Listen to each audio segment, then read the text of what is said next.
Hello and welcome back to On the Workbench. Today we're taking a look at the Kobalt 24 volt max misting fan. First thing that's missing here that is obvious is the word brushless. I do not believe this is one of the brushless tools. That is most of the line. This is part of the exception, if you will, to the list.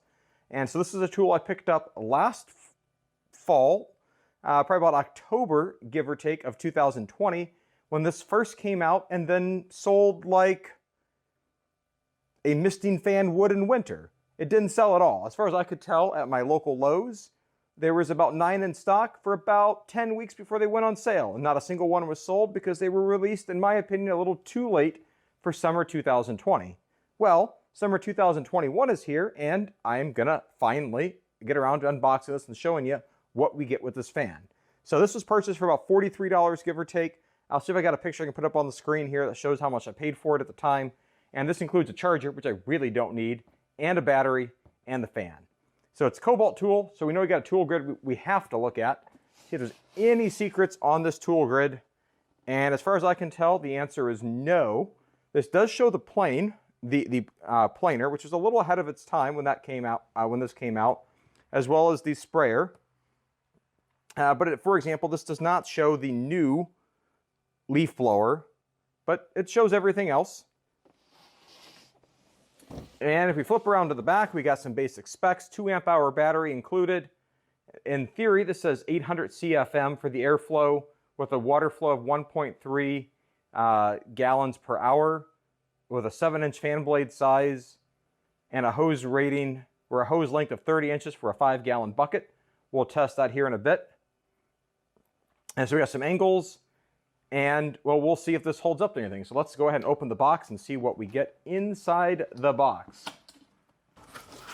So coming out of the box here, we've got the fan, hose, instruction manual, cardboard, another charger. I feel like I've got a small army of these chargers, but that's probably better to have too many than too little.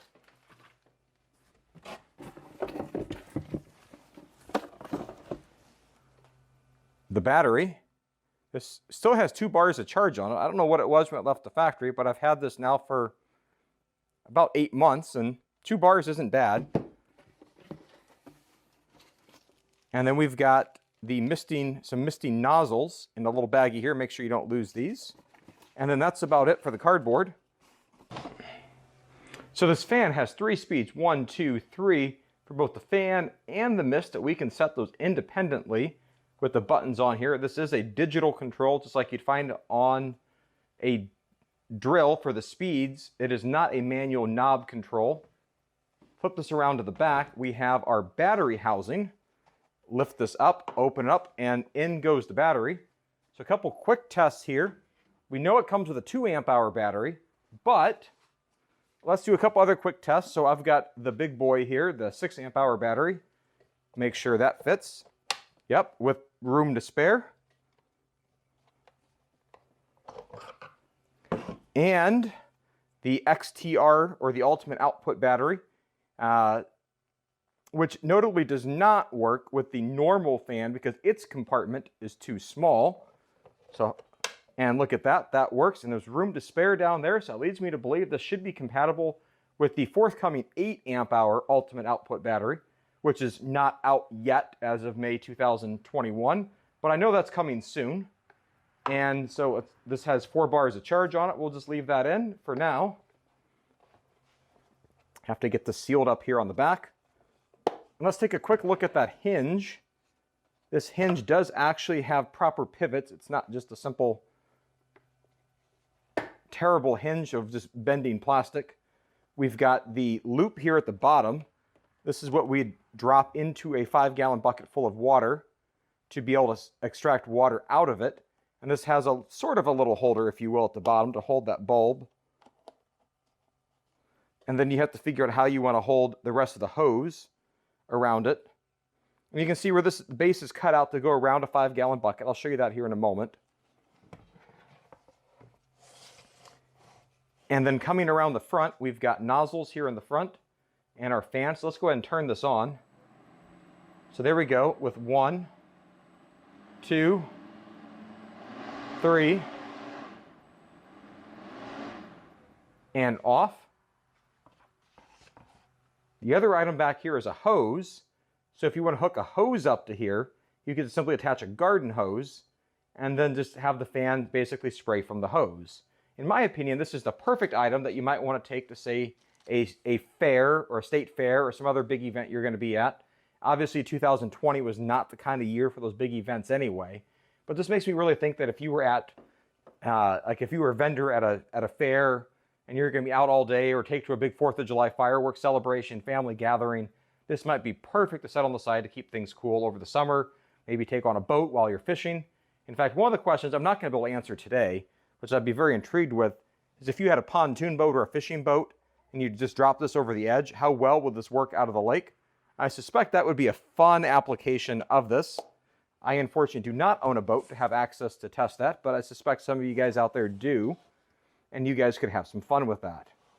From everything I can tell, the nozzles included with this is just simply an extra pair of nozzles that you can store and set aside, because the user manual does recommend removing these nozzles for cleaning along with the filter on the intake pipe here, if you will, that this comes off and does come apart. So one of the things looking at the bottom of this that I think would be nice is if there was a better holder for this feed line, if you will, that there's not really a great place. You can kind of do this to clip this down like this, but then you've got a kink in the line here. If you store this the way you're quote-unquote supposed to, I don't like storing this with a kink in the line, so maybe I've got to pull this out a little bit more to avoid the kink, but it seems like no matter what, there's at least a slight kink in that line, no matter where I put it. But I'm intrigued to see how this does, and now just for a little bit of performance comparisons and a side-by-side, let's take that misting fan and put it side-by-side here with the traditional, normal fan, if you will. And it's clear we see that that's a 3-inch size, and this looks, everything looks just about the same. It's even almost the same height here off the ground. Now the other fan here has the manual control knob here as opposed to a electronic control. I think I actually kind of like the knob a little bit better. I'm not worried about this pressing getting cracked, but I can understand for moisture reasons why they probably felt like they needed to do it. So obviously over here there's not the draw hose, but the big issue on this fan is that that XTR, the ultimate output battery, does not work when we look at these battery compartments here. As you can see, this gets hung up. Now maybe there's a way you can mod the battery by trimming down the sides, but without doing some crazy mod, that doesn't work. And now for some hopefully fairly equitable comparisons. Thanks to the power of having multiple extra batteries in my collection, I've got 2 fully charged 2 amp hour batteries. So we'll remove the XTR battery from this here.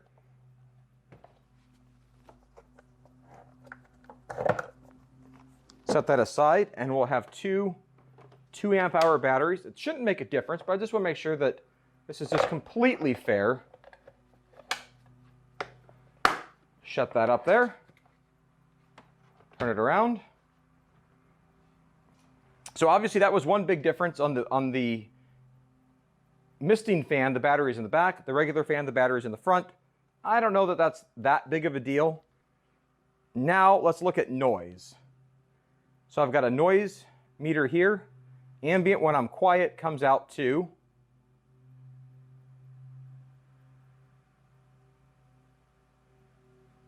That was about 35 at the bottom end. And then now let's turn up the regular fan to high speed.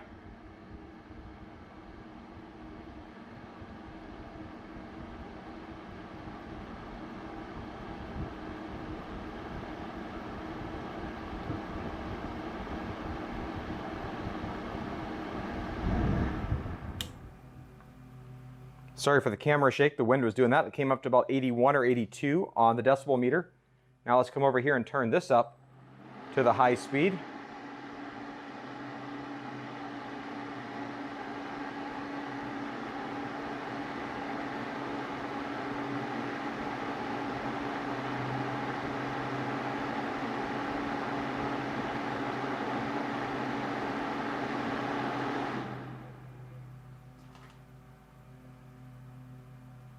And then the misting fan, we got up to about 86 decibels, so just slightly louder by comparison.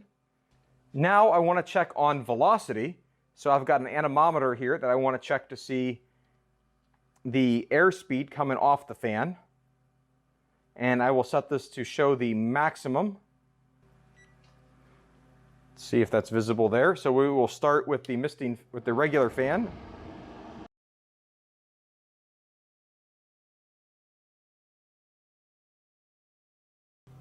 And so that fan turned all the way up, I was able to get up to about 4.5 feet per second. I'm sorry, meters per second. If I change the units there, that's 16.2 knots per hour. I'm sorry, kilometers per hour, 885.9 feet per minute, 8.7 knots, 10.0 miles per hour, or 4.5 meters per second, 16.2 kilometers per hour. And now we're going to reset that and turn on max on the other fan.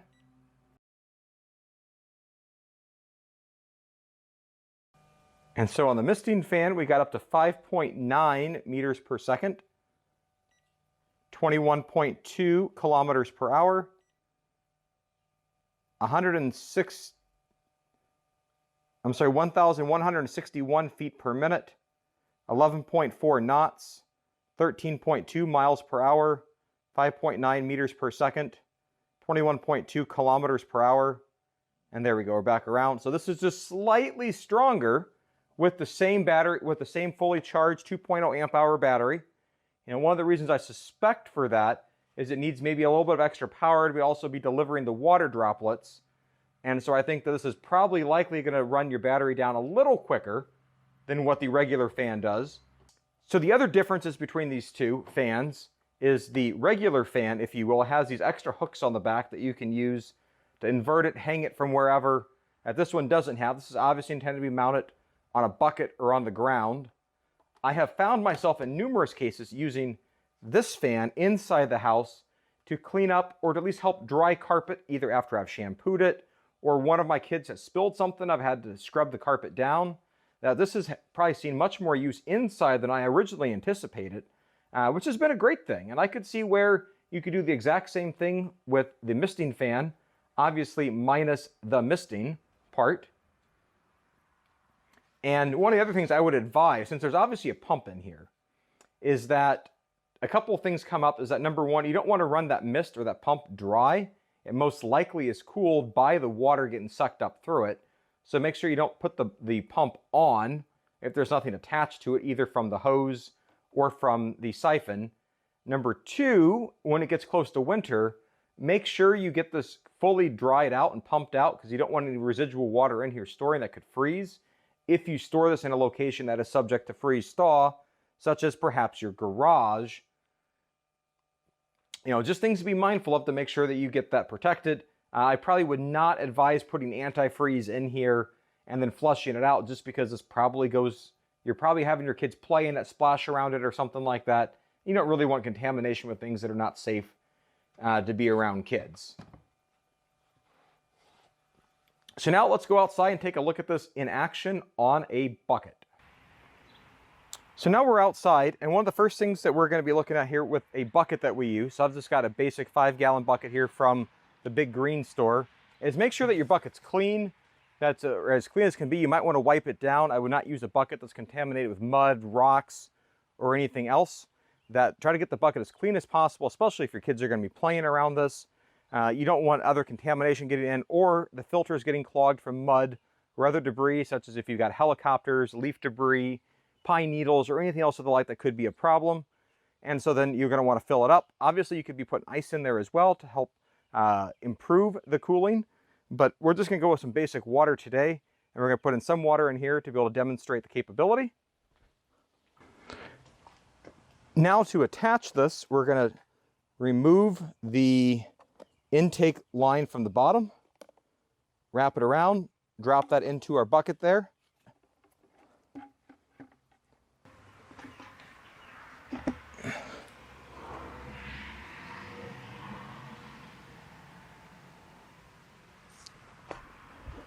And so it looks like when it goes to putting it on, those ridges mean nothing.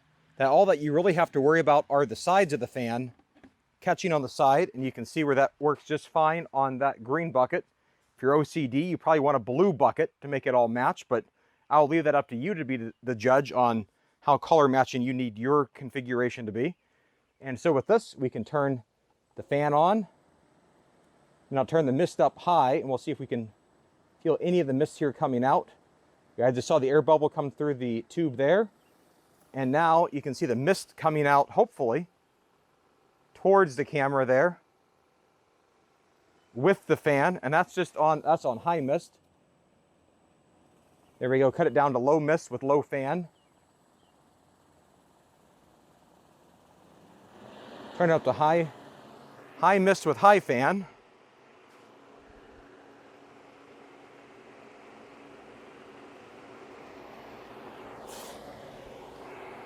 So now I've moved the camera back and I'm about 20 feet away from the misting fan.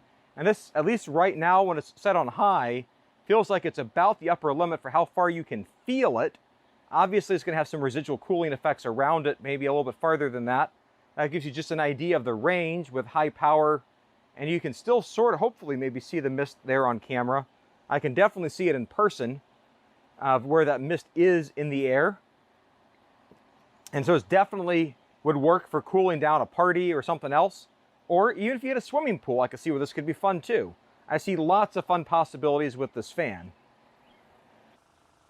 You also have the option, as I'm showing here, of leaving the fan just only on misting mode. I'm not sure this is quite as effective as also having the fan on, but again, the options are yours for 3 levels of mist and 3 levels of fan and various combinations, or mist with no fan at all. With the fan shut off now, we know that this line does have water in it when I pull this out of the bucket with the bulb. So now I've got to figure out a good way. So let's just see if we can run as much of this out of the fan as we can. There we go. I turned the pump on a little bit here, and it's hopefully squirting and misting out some of this water. And then as soon as this goes dry, I'm going to have to shut down that pump as quickly as I can. And I can tell if I just go to squeeze the bulb a little bit, and if I lift the line up here, it allows that water to drain a bit. I don't want to do this too much, but it looks like there's an easy way to kind of drain it out there. And that's probably about as good as that's going to get. The best way to do this would be to try to blow in the end of the pipe to blow a little bit of air in. And of course, the downside is you have to cycle it all the way up to the top before it turns off. And then now we'll put the hose away. Okay, so that was your look at this misting fan in action. A couple of thoughts I have about this is I think there's a lot of great possibilities beyond just fair usage where I could see this totally being worthwhile. Like one of the things that comes to mind is if I put a 5-gallon bucket near a dehumidifier, I could use that to collect water and then use that, you know, for the kids to play in, or I could use that water in that 5-gallon bucket. You know, if you've got any grass seed outside, this would be a great place or a great way to help water grass seed or sod if you're working on that this spring. You know, especially if you've got a corner of your yard that you just can't get your hose to very well, or places that your hose doesn't reach. For me, I've got about 1/3 of an acre of land. There's definitely a few corners of my property that I cannot reach with a hose at all, period, unless I stand back far enough and arc and aim up high enough. And this would be perfect for some of the grass seed I may want to put down in that area to try to water and just carry it over in place. I think that would be perfect. Of course, in the ideal situation, there'd be some way that this could oscillate back and forth, left to right, would be even better. But this is still a fantastic start and something I think could be a lot of fun. Like if you had a pool party, put this up on a bucket and then drop this down into the pool and have this spraying back into the pool. I think that could be fun as well. Like I mentioned earlier, if you're on a boat, drop that into the lake. Maybe while you're at least pause, if you're on a pontoon boat or something else. Lots of fun ways that you could use this. Obviously, if you're out camping, just lots of uses for it that I think, you know, are kind of fun. If you got any other creative ideas, put it down below. I'd love to hear about it. Enjoy these videos. Give it a thumbs up. It really does help. Click the subscribe button if you haven't already done so. It's really easy. It's right about there. Give it a big old click. Thanks for watching and have a great day. Bye.